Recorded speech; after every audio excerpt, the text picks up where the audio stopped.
earlier this week, our school was hosting the middle school UIL contest, and I was talking with some of our student volunteers, and they were listening to one of the bands play Moscow 1941 by Brian Blaumages. And all of them immediately were like, oh, this piece is awesome. And there were high school kids like just jamming out to this middle school band. And that got us talking about the different pieces that they played in middle school that got them really into band. And so, of course, I shared my list. They shared their list. There were some students who moved in. They shared their list. And all of us were just talking about these pieces that made us love band. Well, this is the prompt for today's video. I want to know what those pieces are for you. What are those pieces that made you fall in love with band? Put them in the comments, and I would love to have a nerdy discussion about what pieces got you to fall in love with band. Before we get going into the video itself, I want to talk about a new partnership that I've got. I will be working with Style Plus Band, which is a channel on YouTube and Instagram that creates content for the marching arts and really the performing arts world. Right now they've been focusing a lot in the color guard and costume design world, but they've also got some content on show design, and they're doing a really interesting series right now on diversity in the arts. They brought me in as a partner to start working on some band content, so I'm really looking forward to seeing what we can come up with in the future. So check it out. Of course, there's a link in the description. Style Plus Band. I think most everybody that is a band nerd has that first piece that really got them obsessed with band. For me, it was when I was in middle school, and it was the piece that I always look forward to playing. Not the march, obviously. Not the slow lyrical piece. Sorry, I'm a French horn player. I didn't really get a melody in middle school. But for me, the first piece that I fell in love with was Rhythm Machine by Timothy Broge. This piece was written in 1974, and it doesn't sound like an old middle school educational band piece to me. To me, it is super fun, super light. The melody gets passed around the group. There's a lot of different episodes and feels to the piece, which keeps it moving and keeps it sounding fresh, so that way a middle schooler doesn't get bored with it.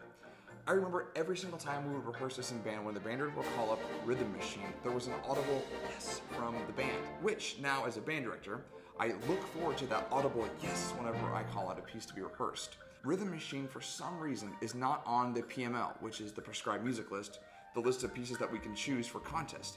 I have no idea when it got taken off, but it is an injustice. So if you are one of those important band directors watching that happens to be on the PML selection committee, I would be interested to know why. I would appreciate a comment. And what can we do to get that piece back on the list? One piece, my senior year, really stuck with me and became a piece that I obsessed over.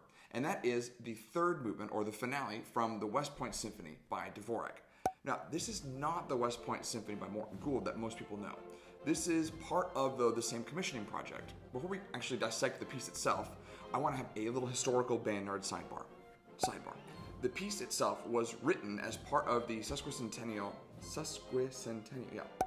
The piece itself was written as part of the Sesquicentennial Commission project for West Point. The band itself commissioned and premiered several pieces throughout that whole Sesquicentennial celebration.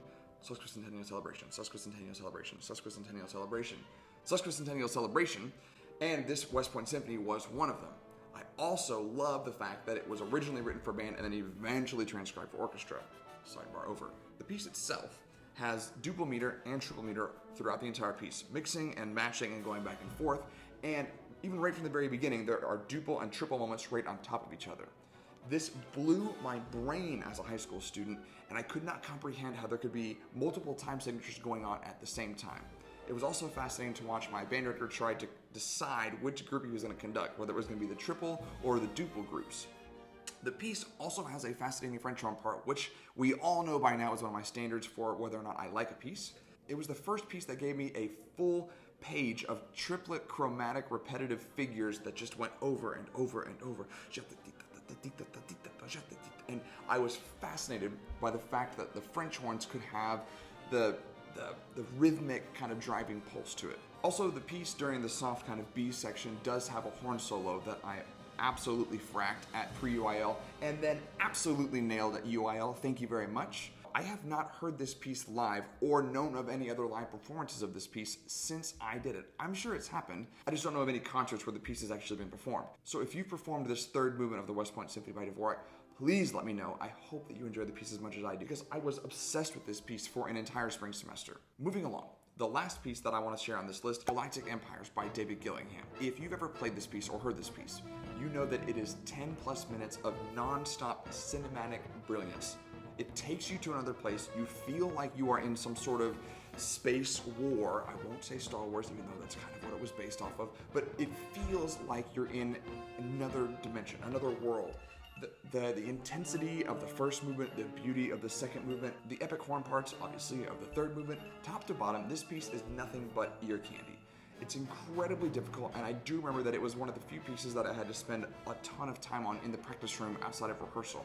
The horn part is non-stop, whether you're playing first part or fourth part on a horn. I mean, just look at the names, of course, of each movement. The first movement, Battlestar of the Andromeda Nebula. The second movement, Evening Star of the Magellanic Cloud. Third movement, Earth Star of the Milky Way. The whole piece, top to bottom, transports you from Earth and sends you out into this random space adventure for 10 minutes. I would be hard-pressed to find somebody that doesn't enjoy this piece. That is my list. The Rhythm Machine in middle school, the finale from West Point Symphony in high school, and Galactic Empires when I was in college. Of course, I need to know what your pieces are. Comment them below. If you haven't already done so, please like and subscribe to the channel. And as always, thanks for watching.